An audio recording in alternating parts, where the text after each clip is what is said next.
নমস্কার বন্ধুরা, সকলে কেমন আছো? আবারও একটা নতুন ভিডিওতে তোমাদের স্বাগত। তো বেশ কয়েক মাস আগে আমি কয়েকটা গাঁদা ফুল গাছ কিনে এনেছিলাম। সেই গাছগুলোকে বাড়ির পাশেই লাগিয়েছিলাম। তো দেখো কি পরিমাণে ফুল হয়েছে, প্রচুর ফুল হয়েছে, আর দু রঙের ফুল হয়েছে।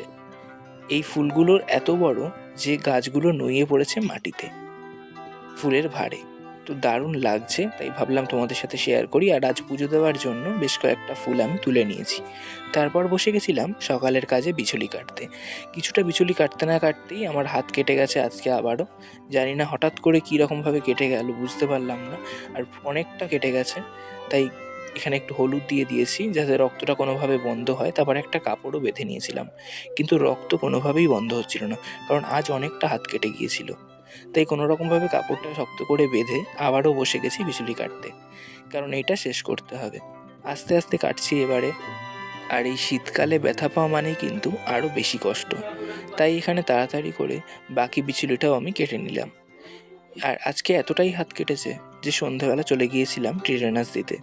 তো দেখো এখানে ইঞ্জেকশনটা রেডি করে নিয়েছে, আর এখানে আমাকে দিয়ে দিচ্ছে।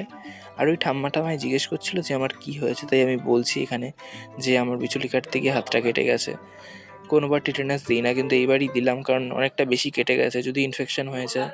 তো এরপর আমি টিটেনাস দিয়ে বাড়ি চলে গেছিলাম। আর তোমাদের সাথে দেখা হচ্ছে এর পরের কোনো ভ্লগে। আজকের মতো এখানেই ভ্লগটা শেষ করলাম।